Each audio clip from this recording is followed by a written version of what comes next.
ನಾನು ಅಯೋಧ್ಯೆಗೆ ಹೋಗುವಾಗ ನನ್ನ ಮಗಳಿಗೆ 25 ದಿವಸ ಆಗಿತ್ತು ಅಷ್ಟೇ. ಹೋಗುದಾ ಬಿಡುವುದಾ ಅಂತ ಇತ್ತು. ಗರ್ಭಗುಡಿಯ ಬಾಲರಾಮನ ಹತ್ತಿರ ಹೋಗಿ ಆ ಜ್ಯೋತಿ ತಗೊಂಡು ಬರುವ ಕ್ಷಣ ನಾವು ನಮ್ಮ ಜೀವಮಾನದಲ್ಲಿ ಮರೀಲಿಕ್ಕೆ ಸಾಧ್ಯವಿಲ್ಲ. ಸ್ಟೇಟ್ ದಾಟಿದ ತಕ್ಷಣ ಬಾರ್ಡರ್ ಅಲ್ಲಿ ಚೆಕ್ ಪೋಸ್ಟ್ ಅಲ್ಲಿ ಆಟೋ ನಿಲ್ಲಿಸ್ತಾ ಇದ್ರು. ಹೋಗುವಾಗ ಟೋಟಲ್ ಆಗಿ 8 ಜನ ಇದ್ವಿ. ಇಲ್ಲಿಂದ ಹೊರಡುವಾಗಲೇ ವಿಶ್ವ ಹಿಂದೂ ಪರಿಷತ್ತಿನ ಹಿರಿಯರ ಹತ್ರ ಮಾತಾಡಿ ನಾವು ಹೋದದ್ದು. ಇಷ್ಟು ದೊಡ್ಡ ದೂರದಿಂದ ಜ್ಯೋತಿಯನ್ನು ತರುವುದು ಕಾನ್ಸೆಪ್ಟ್ ಪ್ರಥಮ ಬಾರಿ ನಡೆದದ್ದು. ಅದೆಲ್ಲ ಮಾಡಿ ನಮ್ಮ ಅಖಂಡತೆಯ ತಯಾರಾದದ್ದು. ನಿಗದಿತ ನಮಗೆ ಸಮಯಕ್ಕೆ ತಲುಪಿಸುವಂತ ನಮ್ಮ ಜವಾಬ್ದಾರಿ ಇತ್ತು. ನಾವು ಎಲ್ಲಿ ಕೂಡ ಮಳೆಗಾಲಿ ಬಂದಂತ ನಿಲ್ಲಕ್ಕೆ ನಾವು ಸಾಧ್ಯ ಇಲ್ಲ. ಇಷ್ಟು ದೊಡ್ಡ ದೂರದಿಂದ ಜ್ಯೋತಿಯನ್ನು ತರುವುದು ಕಾನ್ಸೆಪ್ಟ್ ಪ್ರಥಮ ಬಾರಿ ನಡೆದದ್ದು. ಅದೇ ಪುತ್ತೂರಿನಿಂದ ಹೊರಟ ದಿನದಿಂದ ಇಲ್ಲಿ ತನಕ ಕಾಲಿಗೆ ಚಪ್ಪಲಿ ಹಾಕುವುದನ್ನು ಬಿಟ್ಟಿದ್ವಿ. ಹಾಕಿದರೆ ಒಂದು 300ಕ್ಕಿಂತ ಹೆಚ್ಚು ನಾವು ಈ ಜ್ಯೋತಿಯನ್ನು ವಿತರಣೆ ಮಾಡಿದ್ದೇವೆ. ರಥಯಾತ್ರೆಯದು ಉಸ್ತುವಾರಿ ಮುರಳೀಕೃಷ್ಣ ಅಸಂತಡ್ಕ ಅವರಿಗೆ, ರಾಮ ಮಂದಿರದ ಉಸ್ತುವಾರಿ ನಮ್ಮ ವಿಶ್ವ ಹಿಂದೂ ಪರಿಷತ್ತಿನ ಹಿರಿಯರಾದ ಗೋಪಾಲ್ಜಿ ಅವರು ವಹಿಸಿಕೊಂಡಿದ್ರು. ಮಾತೆರೆಗಳ ನಮಸ್ಕಾರ. ನೀವು ನೋಡ್ತಾ ಇದ್ದೀರಾ ಮಾಣಿಕ್ಯ ಮಿತ್ರ ಬಾಕ್ಸ್. ಹನುಮಗಿರಿ ಬ್ರಹ್ಮಕಲಶೋತ್ಸವದಲ್ಲಿ ಅಯೋಧ್ಯೆಯಿಂದ ಹನುಮಗಿರಿಗೆ ರಾಮ ಹನುಮ ಜ್ಯೋತಿಯ ಯಾತ್ರೆಯ ಸಂಪೂರ್ಣ ಮಾಹಿತಿಗಳನ್ನು ಇವತ್ತಿನ ವಿಡಿಯೋದಲ್ಲಿ ನಾವು ಪಡ್ಕೊಂಡು ಬರುವ. ಬನ್ನಿ ಸ್ನೇಹಿತರೆ. ನಮಸ್ತೆ. ನಿಮ್ಮ ಹೆಸರು ಸರ್? ನನ್ನ ಹೆಸರು ನಂದನ್ ತಿಂಗಳಾಡಿ ಅಂತ. ನೀವು ಏನು ಜಾಬ್ ಮಾಡ್ತಿದ್ದೀರಾ ಸರ್? ನಾನು ಅಲ್ಯೂಮಿನಿಯಂ ಫ್ಯಾಬ್ರಿಕೇಶನ್ ವರ್ಕ್ ಮಾಡ್ತಾ ಇದ್ದೇನೆ. ಎಲ್ಲಿ ಸರ್? ನರಿಮಗರ ಹತ್ರ. ಈಗ ನಿಮ್ಮನ್ನು ಎಲ್ಲರಿಗೂ ಪರಿಚಯ ಉಂಟು. ಈಗ ಯಾಕೆಂತ ಹೇಳಿದರೆ ಶ್ರೀ ಕೋದಂಡರಾಮ ಪಂಚಮುಖಿ ಆಂಜನೇಯನ ಕ್ಷೇತ್ರದಲ್ಲಿ ಅಯೋಧ್ಯೆಯಿಂದ ಜ್ಯೋತಿ ತರುವಾಗ ನೀವು ಕೂಡ ಅಯೋಧ್ಯೆಗೆ ಹೋಗಿದ್ರಿ. ಸೊ ನಿಮ್ಮನ್ನು ನೋಡಿ ತುಂಬ ಖುಷಿ ಆಯಿತು. ಹಾಗೆಯೇ ಅಯೋಧ್ಯೆಗೆ ಹೋಗಬೇಕು ಅಂತ ಸುಮಾರು ಜನರಿಗೆ ಆಸೆ ಇರ್ತದೆ ಸರ್. ಹೌದೌದು. ಆದರೆ ನೀವು ಅಯೋಧ್ಯೆಗೆ ಹೋಗಿ ಬಂದಿದ್ದೀರಿ, ನಿಮಗೆ ಹೇಗೆ ಅನಿಸಿತು? ಏನಾದರೂ ಅಯೋಧ್ಯೆಗೆ ಹೋಗಬೇಕು ಅಂತ ಕನಸು ಏನಾದರೂ ಇತ್ತ? ಕನಸು ಮೊದಲೆಲ್ಲ ಇತ್ತು, ಅಯೋಧ್ಯೆ ಕೇದಾರ್ನಾಥ್ ಈ ಥರ ಟೆಂಪಲ್ಗೆಲ್ಲ ಹೋಗ್ಬೇಕಂತ. ಸೊ ಸಡನ್ ಆಗಿ ನನಗೆ ಅಜಿತನ್ನ ಕಾಲ್ ಮಾಡಿ ಹೇಳಿದ್ರು, ಅಯೋಧ್ಯೆಗೆ ಹೋಗ್ಲಿಕ್ಕೆ ಉಂಟು, ನಾಳೆನೇ ಹೋಗ್ಲಿಕ್ಕೆ ಉಂಟಂತ. ನಾಳೆನೇ ಹೋಗ್ಲಿಕ್ಕೆ. ನಾನು ಮಧ್ಯಾಹ್ನ ಕೆಲಸದಲ್ಲಿದ್ದೆ. ಸೊ ಅಜಿತನ್ನ ಕಾಲ್ ಮಾಡಿ ಹೇಳಿದ್ರು ನಾಳೆ ಅಯೋಧ್ಯೆಗೆ ಹೋಗ್ಲಿಕ್ಕೆ ಬರ್ತೀಯ ಅಂತ. ನಾನು ಸಡನ್ ಆಗಿ ಒಪ್ಪಿಕೊಂಡೆ ಬರ್ತಾನೆ ಅಂತ. ಖುಷಿ ಆಯಿತು. ಮತ್ತೆ ಸ್ವಲ್ಪ ಕೆಲಸ ಸಹ ಒತ್ತಡ ಇತ್ತು, 8 ಜನ ಕೆಲಸ ಇತ್ತು. ಅದೇ ಸಹ ಹೋದೆ ನಾನು, ಎಕ್ಸ್ಪೀರಿಯನ್ಸ್ ಹೇಗಿರ್ತದೆ ಅಂತ. ಫ್ಯಾಮಿಲಿಯವ್ರ ಹತ್ರ ಫಸ್ಟ್ ಎಂತ ಸಹ ಹೇಳಿಲ್ಲ, ಸಡನ್ ಆಗಿ ನಾನು ಆಯ್ತು ಅಂತ ಹೇಳಿದೆ. ಮತ್ತೆ ಮನೆಗೆ ಹೋಗಿ ಅವರ ಅಮ್ಮನ ಹತ್ರ ಹೇಳಿದ್ದೆ ನಾಳೆ ನಾನು ಅಯೋಧ್ಯೆಗೆ ಹೋಗ್ತೇನೆ ಅಂತ. ನಾಳೆ ಹೋಗ್ಬೇಕು. ಮೊದಲು ಗಾಬರಿ ಆಯ್ತು, ಹೇಗೆ ಯಾರ ಜೊತೆ ಎಲ್ಲ ಹೋಗ್ತೇನೆ ಅಂತ. ಹನುಮಗಿರಿಯಿಂದ ಅಯೋಧ್ಯೆಗೆ ಹೋಗಿ ಬರುದು ಅಂತೆಲ್ಲ ಅದ್ರ ವಿಷಯ ನಂಗೆ ಸಹ ಗೊತ್ತಿರ್ಲಿಲ್ಲ. ಅದ್ರ ವಿಷಯ ಹನುಮಗಿರಿಯಿಂದ ಒಂದು ಜ್ಯೋತಿ ತರ್ಲಿಕ್ಕೆ ಉಂಟು. ಮರು ದಿವಸ ಹೋಗುವಾಗ ನೆನಪಾಳದಲ್ಲಿ ದೇವಸ್ಥಾನದಲ್ಲಿ ಪೂಜೆ ಇತ್ತು, ಅಲ್ಲಿ ಬಸ್ ಸಹ ಬಂದಿತ್ತು. ಬಸ್ ನೋಡಿದ್ವಿ, ಅದರಲ್ಲಿ ದೀಪದೊಂದು ಇದ್ದಿದ್ದು. ಅವಾಗ ನಂಗೆ ಗೊತ್ತಾಗಿದೆ. ಅಲ್ಲಿವರೆಗೆ ನೀವು ಗೊತ್ತಿಲ್ಲ ಎಂತ ಅಂತ, ಯಾರೆಲ್ಲ ಇದ್ದಾರೆ ಎಂತ ವಿಷಯ ಅಂತ ಗೊತ್ತಿರ್ಲಿಲ್ಲ. ಎಷ್ಟು ಜನ ಹೋಗುದಲ್ಲ ಅಂತ ಅವತ್ತು ನಂಗೆ ಗೊತ್ತಾಗಿದೆ. ದೀಪ ನೋಡಕ್ ಗೊತ್ತಾಯ್ತು. ಅದು ಅಲ್ಲಿಂದ ಇಲ್ಲಿ ತನಕ ಅಯೋಧ್ಯೆಯಿಂದ ಹನುಮಗಿರಿ ತನಕ ಬರ್ತದೆ ಅಂತ ಅವತ್ತು ನಂಗೆ ಗೊತ್ತಾಗಿದೆ. ಸಂಜೆ ಹೋಗುದಾದ್ರೆ ನಂಗೆ ಬೆಳಿಗ್ಗೆ ಗೊತ್ತಾಯ್ತು. ಎಕ್ಸ್ಪೀರಿಯನ್ಸ್ ತುಂಬಾ ಚೆನ್ನಾಗಿತ್ತು. ಹೋಗುವಾಗ ಪ್ರಯಾಗ್ರಾಜ್ಗೆ ಸಹ ಹೋಗಿದ್ವಿ. ಮತ್ತೆ ನೀವು ಹೋಗುವಾಗ ಎಷ್ಟು ಜನ ಇದ್ದೀರಿ ಟೋಟಲ್ ಆಗಿ? ಹೋಗುವಾಗ ಟೋಟಲ್ ಆಗಿ 8 ಜನ ಇದ್ವಿ. 8 ಜನ? 8 ಜನ. ಎಲ್ಲರೂ ಊರಿನವರೇನಾ? ಎಲ್ಲ 5 ಜನ ಊರಿನವರು, 3 ಜನ ಬಸ್ಸಿನ ಡ್ರೈವರ್ಸ್ಗಳಿದ್ರು. ಜಿತೇಶನ್ ಅಂದ್ರೆ ಯಾರು ಸರ್? ಜಿತೇಶನ್ ಅಂದ್ರೆ ಇವರೇ, ಪರಿಚಯ. ಇವರು ಜೀವನ್ ಬಲ್ನಾಡ್, ಇವರು ಜಯಂತ್ ಕುಂಜೂರ್ ಪಂಚ, ಮತ್ತೆ ಇವರು ಶ್ರೀಧರ್ ತಿಂಕಿಲ ಅಂತ. ನಿಮ್ಮನ್ನಿಬ್ಬರನ್ನು ನೋಡಿದ್ದಾರೆ, ನೀವು ರೀಲ್ಸ್ ಆಗ್ತಾ ಇದ್ರಿ ಅಲ್ವಾ, ಅದ್ರಲ್ಲಿ ಇವರು ಚೆನ್ನಾಗಿ ಮಾತಾಡ್ತಾ ಇದ್ರು ಕೂಡ. ಅದು ಬಸ್ಸಿನ ವ್ಯವಸ್ಥೆಗಳು ಯಾವ ತರ ಇತ್ತು ಸರ್? ಬಸ್ಸಿನ ವ್ಯವಸ್ಥೆ ದೀಪಕ್ಕೆ ಒಂದು ಬೇರೆನೆ ಕಂಪಾರ್ಟ್ಮೆಂಟ್ ಇತ್ತು, ಮತ್ತೆ ಮಲಗ್ಲಿಕ್ಕೆ ಒಂದು ಬೇರೆನೆ ಬೆಡ್ರೂಮ್ ತರ ಒಂದಿತ್ತು. ಒಟ್ಟಿಗೆ 19 ದಿವಸ ಇವತ್ತಿಗೆ 19 ದಿವಸ ಆಯ್ತು. ಅಯೋಧ್ಯೆಗೆ ಹೋಗುವಾಗ ನಿಮಗೆ ಫ್ರೆಶ್ ಅಪ್ ಎಲ್ಲ ಆಗ್ಲಿಕ್ಕೆ ಆಹಾರದ ವ್ಯವಸ್ಥೆ ಎಲ್ಲ ಯಾವ ತರ ಇತ್ತು? ಅಂದ್ರೆ ಹೋಟೆಲಿಗೆಲ್ಲ ಹೋಗ್ತಾ ಇದ್ದೀರಾ ಅಥವಾ ಯಾವ ತರ? ನಾವು ಅಯೋಧ್ಯೆಗೆ ಹೋಗುವಾಗ 3 ಹೊತ್ತು ಊಟದಲ್ಲಿ 1 ಹೊತ್ತು ಹೋಟ್ಲಲ್ಲಿ ಮಾಡ್ತಿದ್ದೆ, 2 ಹೊತ್ತು ಅಡಿಗೆ ಮಾಡ್ತಿದ್ದೆ. 1 ಹೊತ್ತು ಬೆಳಿಗ್ಗೆ ಅಡಿಗೆ ಮಾಡಿದ್ರೆ ಮಧ್ಯಾಹ್ನಕ್ಕೆ ಬೆಳಿಗ್ಗೆ ಅದೇ ಸಾಕಾಗ್ತದೆ. ಅಡಿಗೆ ಯಾವ ತರ ಮಾಡ್ತಾ ಇದ್ದದ್ದು? ಅಂದ್ರೆ ಬಸ್ಸಲ್ಲಿ? ಬಸ್ಸಲ್ಲಿ ಅಲ್ಲ, ಬಸ್ ನಿಲ್ಲಿಸಿ ಜಾಗದಲ್ಲಿ. ಮತ್ತೆ ಫ್ರೆಶ್ ಅಪ್ ಆಗ್ಲಿಕ್ಕೆಲ್ಲ ಪೆಟ್ರೋಲ್ ಪಂಪಲ್ಲಿ ನೀರೆಲ್ಲ, ನೀರಿನ ವ್ಯವಸ್ಥೆ, ವಾಶ್ರೂಮ್ ಎಲ್ಲ ವ್ಯವಸ್ಥೆ ಇತ್ತು. ಮತ್ತು 1 ಹೊತ್ತು ಬೆಳಿಗ್ಗೆ ಎದ್ದಲ್ಲ, ನಿದ್ದೆ ಮಾಡೋದು ಕಡಿಮೆ. ಬೆಳಿಗ್ಗೆ ಬಸ್ ನಿಲ್ಲಿಸಿ ಫ್ರೆಶ್ ಅಪ್ ಆಗಿ ಅಡಿಗೆ ಎಲ್ಲ ಮಾಡಿ ಮಧ್ಯಾಹ್ನಕ್ಕೆ ಮತ್ತು ಬೆಳಿಗ್ಗೆಗೆ 1 ಹೊತ್ತು ಅಡಿಗೆ ಮಾಡಿ, ಮತ್ತು ಸಂಜೆ ಹೊತ್ತು ಅಡಿಗೆ ಮಾಡಿದರೆ ಸ್ವಲ್ಪ ನಮಗೆ ಟೈಮು ಉಳಿತದೆ, ಸೇವ್ ಆಗ್ತದಲ್ಲ. ಹಾಗೆ 1 ಹೊತ್ತು ಊಟ ಹೋಟ್ಲಲ್ಲಿ ಮಾಡ್ತಿದ್ದೆ. ನಿಮ್ಮಲ್ಲಿ ಯಾರಾದರೂ ಇದಕ್ಕಿಂತ ಮುಂಚೆ ಅಯೋಧ್ಯೆಗೆ ಹೋಗಿದ್ರು ಸರ್? ನಾವು ಇದರಲ್ಲಿ 4 ಜನ ಹೋದವರು. ಮತ್ತೆ ಅಯೋಧ್ಯೆಯಲ್ಲಿ ಎಲ್ಲಿಗೆಲ್ಲ ಹೋದ್ರಿ? ಅಯೋಧ್ಯೆಯಲ್ಲಿ ಪ್ರಯಾಗ್, ಕಾಶಿಗೆ ಹೋಗಿದ್ದೇವೆ, ಹನುಮಾನ್ ಗಡಿ, ಸರಾಯು.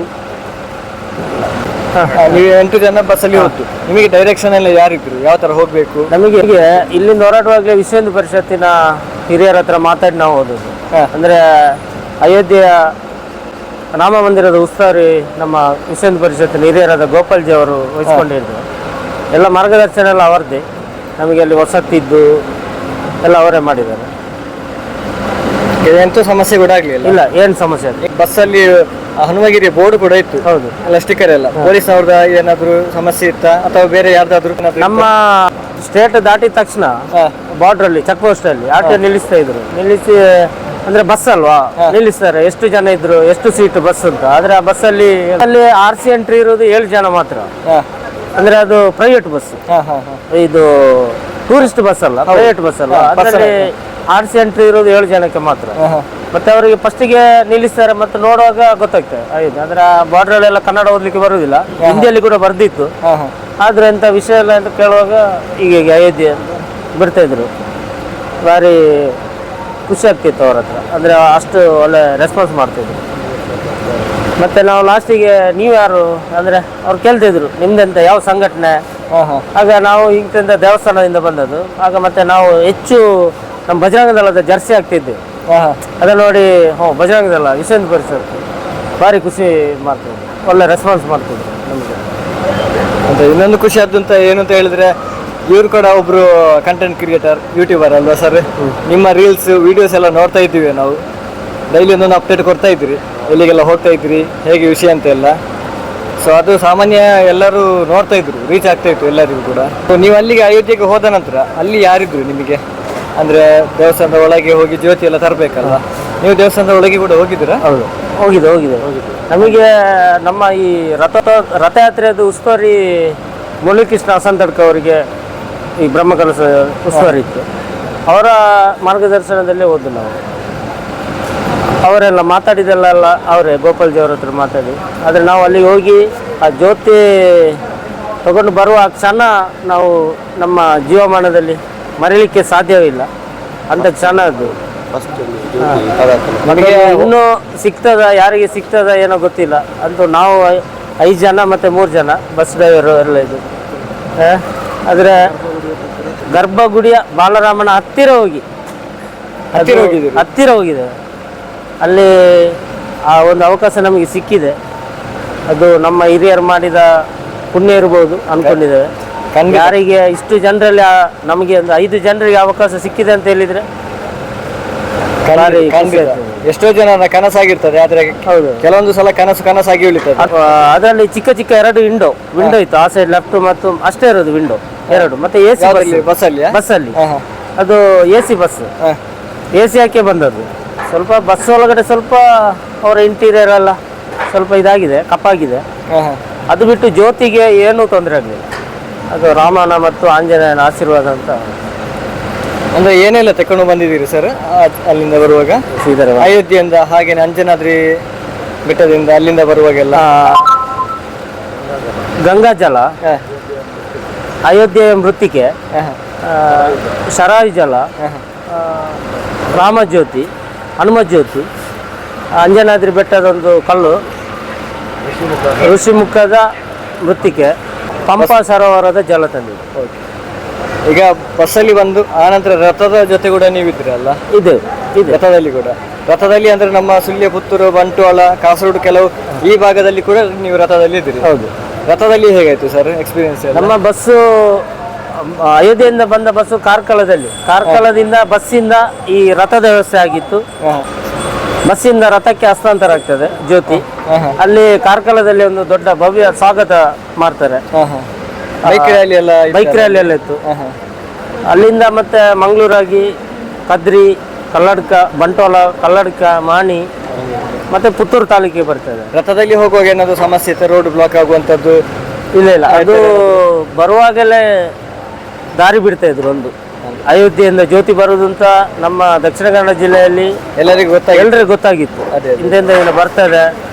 ಮತ್ತೆ ಬಂದು ಪುತ್ತೂರಿಂದ ಕಲ್ಲೇಗದಲ್ಲಿ ಸ್ವಾಗತ ಮಾಡಿ ಅಲ್ಲಿಂದ ನಮ್ಮ ಪುತ್ತೂರು ಮಾಲಿಂಗೇಶ್ವರ ದೇವಸ್ಥಾನದ ಗದ್ದೆಯವರೆಗೆ ಶೋಭಾಯಾತ್ರೆ ಇತ್ತು.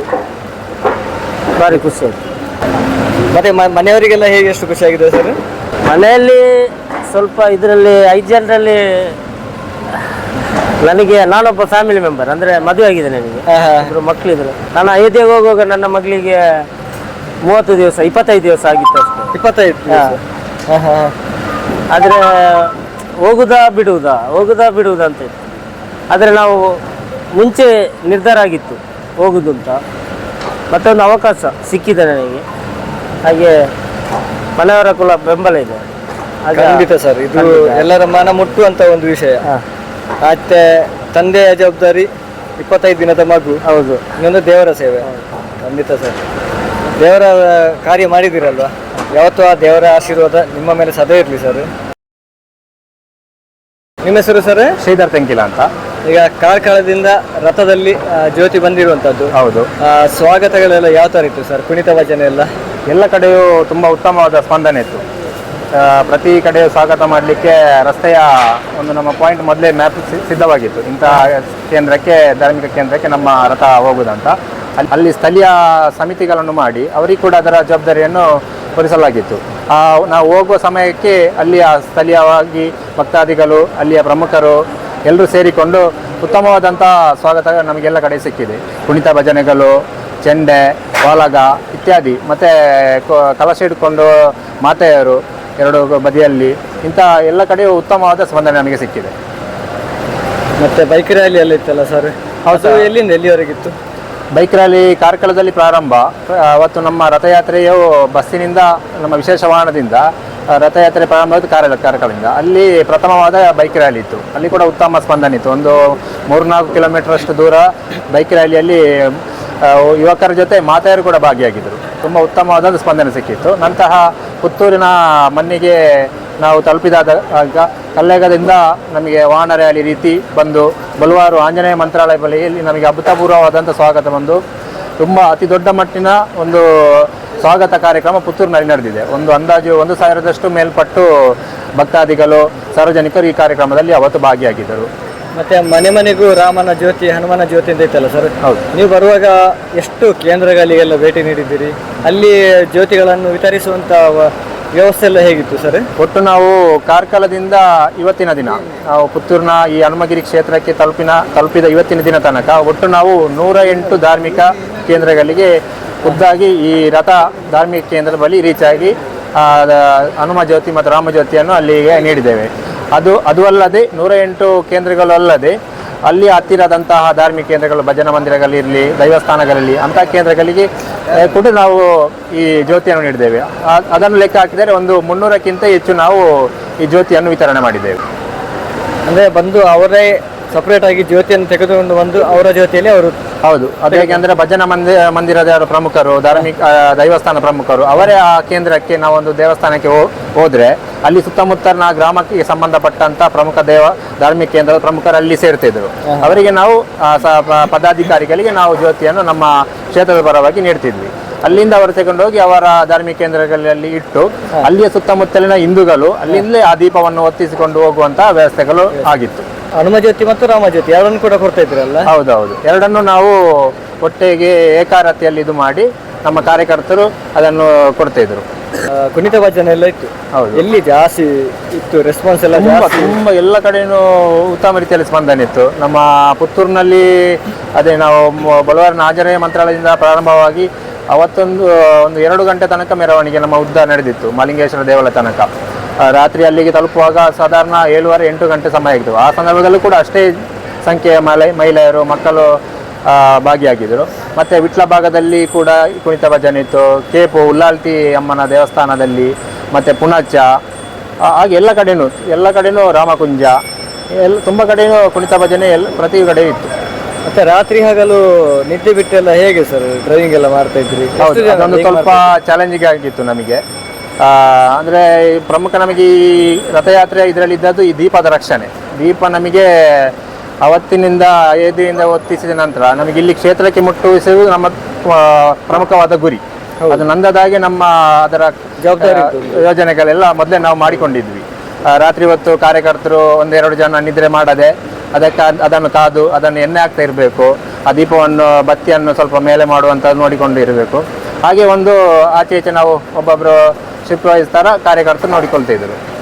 ವಿಶೇಷ ವಾಹನದಲ್ಲಿ 3 ಜನ ಇದ್ದರು, 2 ಅದರದೇ ಡ್ರೈವರ್ಸ್ಗಳಿದ್ರು, ಮತ್ತು ನಮ್ಮ ಒಬ್ಬರು ಕಾರ್ಯಕರ್ತರು ಮಾಡ್ತಿದ್ರು 3 ಜನ. ಮತ್ತು ರಥದಲ್ಲಿ ಕೂಡ ಅಷ್ಟೇ 3 ಜನ, ಒಬ್ಬರು ಅದರದೇ ಪರ್ಮನೆಂಟ್ ಡ್ರೈವರ್ ಇದ್ದರು. ನಮ್ಮ ಕಾರ್ಯಕರ್ತರು ಸ್ಥಳೀಯವಾಗಿ ಹೋಗುವಾಗ ಅವರಿಗೆ ಕೂಡ ಸಹಕಾರ ಮಾಡ್ತಿದ್ರು. ನಿಮ್ಮ ಫ್ಯಾಮಿಲಿ ಸಪೋರ್ಟ್ ಎಲ್ಲ ಹೇಗಿತ್ತು ಸರ್? ಹಾಂ, ತುಂಬ ಚೆನ್ನಾಗಿದೆ. ಅವರಿಗೆ ನಾವು ಇದರ ಬಗ್ಗೆ ಯೋಜನೆ ಆದಾಗಲೇ 2-3 ತಿಂಗಳು ಮುಂಚೆ ನಮಗೆ ಇದರ ಬಗ್ಗೆ ಜವಾಬ್ದಾರಿ ಕೊಟ್ಟಾಗ ಅವತ್ತೇ ನಾವು ಅವರಿಗೆ ಮಾಹಿತಿ ಕೊಟ್ಟಿದ್ವಿ, ಈ ಥರ ನಮಗೆ ಒಂದು ಅವಕಾಶ ಸಿಕ್ಕಿದೆ ಅಂತ. ಅವಾಗ ತುಂಬ ಖುಷಿ ಪಟ್ಟರು. ಇಂಥ ಒಂದು ಯಾರಿಗೂ ಸಿಗದಂಥ ಒಂದು ಅವಕಾಶ ಸಿಕ್ಕಿದೆ ಅಂದರೆ ಅದೊಂದೇ ಭಾಗ್ಯ, ಹೋಗಿ ಬಾ ಅಂತ ಅವತ್ತೇ ನಮಗೆ ಆಶೀರ್ವಾದ ಮಾಡಿದರು. ಅದರ ಪ್ರಕಾರ ನಂತರದ ಯೋಜನೆಗಳಲ್ಲಿ ನಾವು ಈ ರೀತಿ ಮಾಡಿ ಇವಾಗ ನಮಗೊಂದು ಒಳ್ಳೆಯ ಅವಕಾಶ ಭಾಗ್ಯವೇ ಅಂತ ನಾವು ಹೇಳ್ಬೋದು. ರಥ ಅಂತ ಹೇಳಿದ್ರೆ ಅದೊಂದು ಚಾಲೆಂಜಿಂಗ್. ನಿಜ, ಖಂಡಿತ. 2 ಮಾತಾಡ್ಲಿಕ್ಕಿಲ್ಲ. ಹೌದು, ತುಂಬ ಚಾಲೆಂಜಿಂಗ್ ಆಗಿತ್ತು ರಥದಲ್ಲಿ. ಅದು ಹೇಗೆ ಸರ್ ಎಕ್ಸ್ಪೀರಿಯನ್ಸ್ ಎಲ್ಲ? ಎಕ್ಸ್ಪೀರಿಯನ್ಸ್ ಹೇಳೋದಂದರೆ ನಮಗೆ ರೂಟ್ ಮ್ಯಾಪ್ ಮೊದಲೇ ಸಿದ್ಧವಾಗಿತ್ತು. ಅದರಲ್ಲಿ ಒಳಗಿನ ರೂಟುಗಳಿತ್ತು, ಮುಖ್ಯ ರಸ್ತೆಗಳಿತ್ತು. ಮುಖ್ಯ ರಸ್ತೆಯಲ್ಲಾದರೂ ತುಂಬ ನಮಗೆ ಸಮಸ್ಯೆಗಳು ಬರಲಿಲ್ಲ. ಒಳಗಿನ ರೂಟಲ್ಲಿ ಈ ರಥ ಸ್ವಲ್ಪ ಅದರ ಮೇಲೆ ಸ್ವಲ್ಪ ಎತ್ತರ ಇದರಿಂದ ಈ ಕರೆಂಟ್ ವೈರ್ಗಳು, ಕೇಬಲ್ ವೈರ್ಗಳು ಇಂಥ ಪಾಸಿಂಗ್ ಇರುವ ಜಾಗದಲ್ಲಿ ಸ್ವಲ್ಪ ನಾವು ಜಾಗೃತವಾಗಿ ರಸ್ತೆಯಲ್ಲಿ ನಿಂತುಕೊಂಡು ಅದನ್ನು ಪಾಸ್ ಮಾಡಿಸುವುದು, ನಡ್ಕೊಂಡು ಹೋಗೋದು, ಈ ರೀತಿ ನಾವು ಮಾಡ್ತಿದ್ವಿ. ಮತ್ತೊಂದು ವಿಶೇಷ ಏನಂದರೆ, ನಾವು ಅದರಲ್ಲಿದ್ದ ಕಾರ್ಯಕರ್ತರು ಅವತ್ತು ನಾವು ಪುತ್ತೂರಿನಿಂದ ಹೊರಟ ದಿನದಿಂದ ಇಲ್ಲಿ ತನಕ ಕಾಲಿಗೆ ಚಪ್ಪಲಿ ಹಾಕುವುದನ್ನು ಬಿಟ್ಟಿದ್ವಿ. ಚಪ್ಪಲಿ ಯಾರು ಹಾಕ್ತಾ ಇರಲಿಲ್ಲ. ಬರೀ ಕಾಲಲ್ಲಿ ಅವತ್ತಿನಿಂದ ಇಲ್ಲಿ ತನಕ ರಾಮನ ಒಂದು ಸೇವೆ ಅಂತ ಅಂದುಕೊಂಡು ಅದನ್ನು ನಾವು ಜವಾಬ್ದಾರಿಯನ್ನು ತಗೊಂಡು ಮಾಡ್ತಿದ್ದೇವೆ. ಅದು ನಮಗೆ ಇವಾಗಿನ ಈ ದಕ್ಷಿಣ ಕನ್ನಡದಲ್ಲಿ ವಿಪರೀತ ಸೆಕೆ ಕೂಡ, ಬಿಸಿಲು ಕೂಡ, ಅದು ಸ್ವಲ್ಪ ಸಮಸ್ಯೆ ಆಗ್ತಿತ್ತು ನಡೆಯುವಾಗ. ಆದರೂ ಕೂಡ ಅದನ್ನು ಕೂಡ ನಾವು ದಾಟಿ ಇಲ್ಲಿ ತನಕ ತಲುಪಿದೆ. ಅಂದರೆ ರಾಮ ಮತ್ತು ಆಂಜನೇಯನ ಶಕ್ತಿ ಅಂತಲೇ ಅದನ್ನು ನಾವು ಹೇಳ್ಬೋದು. ಈಗ ಅದರಲ್ಲಿ ಕೂಡ ನಾವು ನೋಡುವಾಗ ಡ್ರೈವಿಂಗ್ ಮಾಡುವಾಗ ಯಾವುದೇ ರೀತಿಯಲ್ಲಿ ಕವರ್ ಇಲ್ಲ, ಸೂರ್ಯನ ಬಿಸಿಲೆಲ್ಲ ಡೈರೆಕ್ಟ್ ಬೀಳ್ತಾ ಇರ್ತದೆ. ಹೌದು, ನೇರವಾಗಿ ಕೆಲವು ಕಡೆ ಮಳೆ ಕೂಡ ಬರ್ತಾ ಇತ್ತು. ನಮಗೆ ಮಳೆ ಏನಾದ್ರು ಸಿಕ್ಕಿದೆ? ಮಳೆ ಕೂಡ ಸಿಕ್ಕಿದೆ. ನಮಗೆ ವಿಟ್ಲ ಭಾಗಕ್ಕೆ ಎಂಟ್ರಿ ಆದ ಬೆಳಿಗ್ಗೆ ಸಂದರ್ಭನೇ ನಮಗೆ ವಿಟ್ಲಪೇಟೆಯಿಂದ ಅಲಿಕೆಗೆ ಹೋಗುವಂಥ ರೂಟಿನಲ್ಲಿ ಮಳೆ ದರ್ಶನ ಆಗಿ ಎಲ್ಲ ರಥದಲ್ಲಿದ್ದವರೆಲ್ಲರೂ ಒದ್ದೆಯಾಗಿದ್ದರು. ಮತ್ತೆ ನಾವು ಸ್ವಲ್ಪ ಮುಂದಿನ ನಮಗೆ ಅಂದರೆ ನಿಗದಿತ ನಮಗೆ ಸಮಯಕ್ಕೆ ತಲುಪಿಸುವಂತ ನಮ್ಮ ಜವಾಬ್ದಾರಿ ಇತ್ತು. ನಾವು ಎಲ್ಲಿ ಕೂಡ ಮಳೆಗಾಲಿ ಬಂದಂತ ನಿಲ್ಲಕ್ಕೆ ನಾವು ಸಾಧ್ಯ ಇಲ್ಲ, ನಿಲ್ಲಬಾರ್ದು. ನಮ್ಮ ಗುರಿ ಏನಿದೆ ಅಂದ್ರೆ ಮುಂದಿನ ಕೇಂದ್ರಕ್ಕೆ ಅಲ್ಲಿ ಕಾಯ್ತಿರ್ತಾರೆ, ಅಲ್ಲಿಗೆ ತಲುಪಬೇಕಾದ್ರೆ ನಾವು ಅದೇ ರೀತಿ ನಮ್ಮ ಯಾತ್ರೆಯನ್ನು ಮುಂದುವರಿಸ್ತಿದ್ವಿ. ಜೊತೆ ಬಿಸಿಲಿಗೂ ಕೂಡ ಬಂದಿದ್ದೀರಲ್ಲ ಸರ್? ಹೌದು, ಗ್ರೇಟ್ ಸರ್ ನೀವು. ಸರ್ ಇನ್ನೊಂದು ಮಾಹಿತಿ ಸರ್, ಹೇಳಿ ಸರ್. ಈಗ ನಾವು ಅಲ್ಲಿ ರಥದಲ್ಲಿ ನೋಡ್ತಾ ಇದ್ದೇವೆ, ಜ್ಯೋತಿ ಉರಿಲಿಕ್ಕೆ ಒಂದು ಬಾಕ್ಸ್ ಉಂಟು, ಒಂದು ಡಿಸೈನ್ ಬೇರೆ ಉಂಟು, ಅದಕ್ಕೆ ಒಂದು ಸಪರೇಟ್ ವ್ಯವಸ್ಥೆ ಉಂಟು. ಹೌದು, ಇದೆಲ್ಲ ಯಾರ್ದು ಸರ್ ಪ್ಲಾನಿಂಗ್?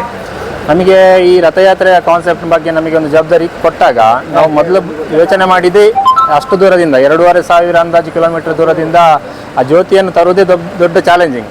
ನಮಗೆ ಒಂದು ಮಾಹಿತಿ ನಮಗೆ ತಿಳಿದ ಪ್ರಕಾರ ಪ್ರಥಮ ಬಾರಿ ಇದು ಅಂತ ಯೋಜನೆಗೆ ಕೈ ಹಾಕಿದೆ. ಇದು ಪ್ರಥಮ ಬಾರಿ, ಅದು ನಮ್ಮ ಈ ಆಂಜನೇಯ ಕ್ಷೇತ್ರದಿಂದ. ಅದಕ್ಕೆ ನಮಗೆ ಮೊದಲೇ ನಾವು ಕೆಲವು ಕಡೆಗಳಿಂದ ಮಾತಾಡಿಕೊಂಡು ಅಷ್ಟು ದಿನ ಉರಿಬೇಕಾದ್ರೆ ದೀಪದ ಸೈಜ್ ಎಷ್ಟು ಇರಬೇಕು, ಬತ್ತಿ ಸೈಜ್ ಎಷ್ಟು ಇರಬೇಕು, ಎಣ್ಣೆ ಯಾವುದು ಬೇಕು, ಅದೆಲ್ಲ ಮೊದಲೇ ನಾವು ಮಾಹಿತಿ ಸಂಗ್ರಹಿಸಿಕೊಂಡು ನಮ್ಮ ಕಾರ್ಯಕರ್ತ ಜಿತೇಶ್ ಅಂತ ಅವರು ಅದರ ಬಗ್ಗೆ ಸ್ವಲ್ಪ ಜಾಸ್ತಿ ಅದರ ಬಗ್ಗೆ ತಿಳ್ಕೊಂಡು ನಾವಿಲ್ಲಿ ಒಂದು ಡೆಮೋ ಆಗಿ ಒಂದು ದೀಪ ತಯಾರು ಮಾಡಿದ್ವಿ.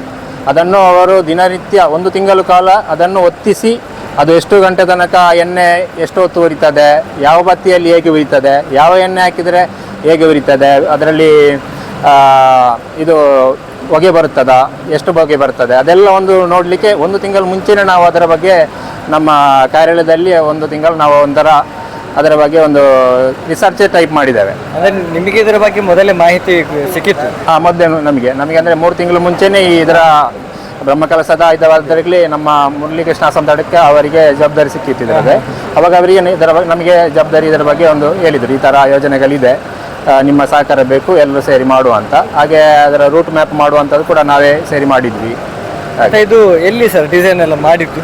ಇದನ್ನು ನಾವೊಂದು ಡೆಮೋ ನಾವೇ ನೋಡಿ ಮಾಡಿದ್ದು. ಅಂದರೆ ಅಖಂಡ ದಿಯ ಅಂತ ಬರ್ತದೆ ನಮ್ಮ ಉತ್ತರ ಭಾರತದಲ್ಲಿ. ಅಖಂಡ ದಿಯ ಅಲ್ಲಿ ನಮ್ಮ ದುರ್ಗಾ ಪೂಜೆ ಇಂಥ ಕಾರ್ಯಕ್ರಮಗಳು ಹೆಚ್ಚಾಗಿ ಬರೆಸ್ತಾರೆ.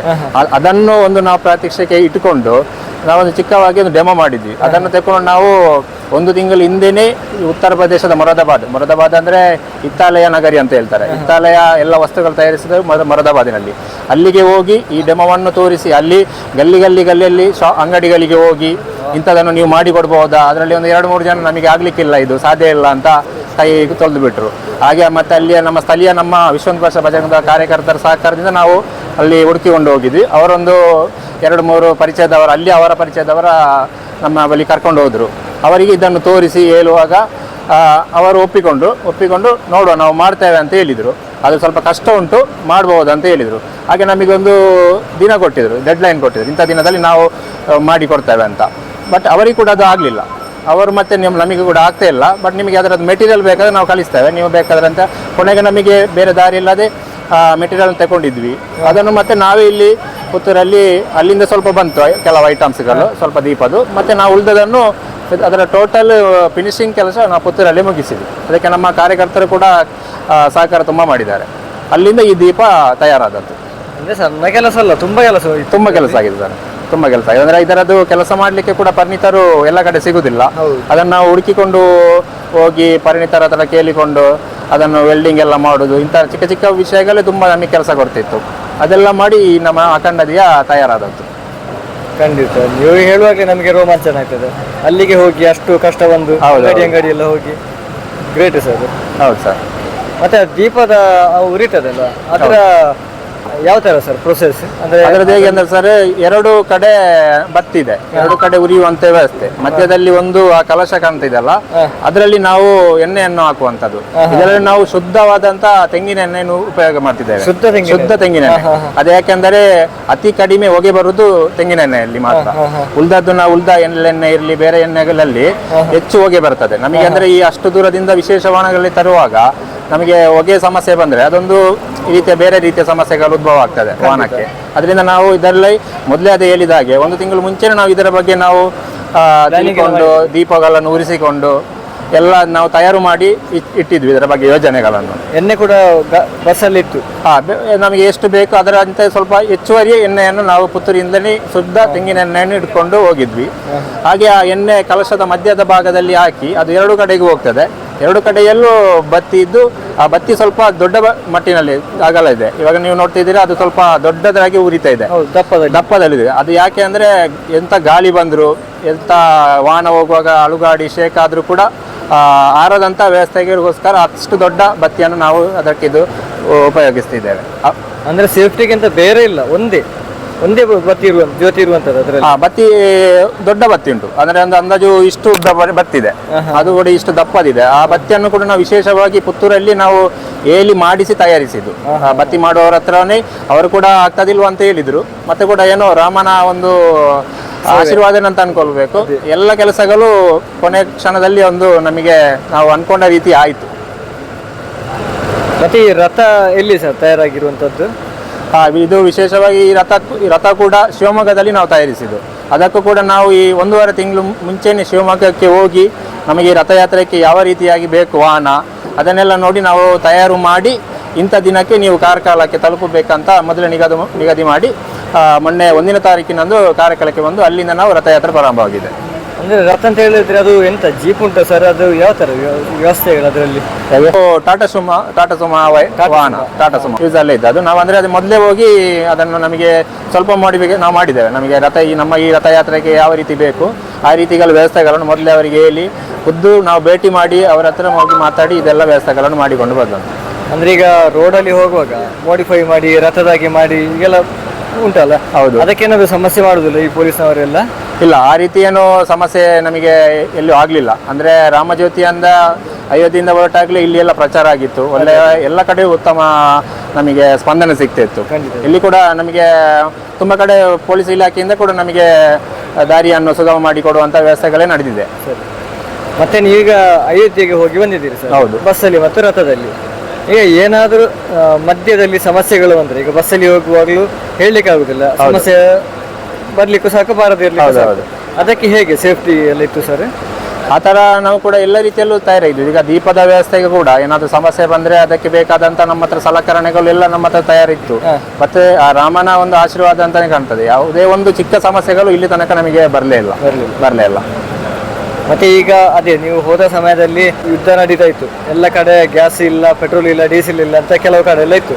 ನಾವೀಗ ನ್ಯೂಸಲ್ಲಿ ಕೂಡ ನೋಡುವಾಗಿದೆ UP, ಉತ್ತರ ಭಾರತ ಆ ಸೈಡ್ ಕೆಲವು ಕಡೆ ಪೆಟ್ರೋಲ್ ಇಲ್ಲ ಅಂತ ಸಮಸ್ಯೆಗಳು ಆಗ್ತಾ ಇತ್ತು.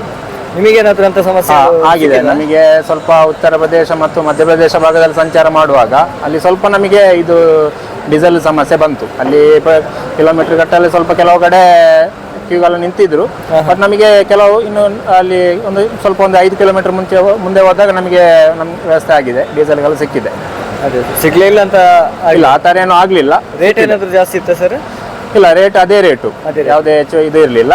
ಅದೇ ಸ್ವಲ್ಪ ಸಿಗುವ ಸಮಯ ಸ್ವಲ್ಪ ಆಚೆ ಈಚೆ ಆಗಿದೆ, ಬಿಟ್ಟರೆ ನಮಗೆ ಸಿಕ್ಕಿದೆ, ದೊಡ್ಡ ಏನು ಸಮಸ್ಯೆ ಆಗಲಿಲ್ಲ.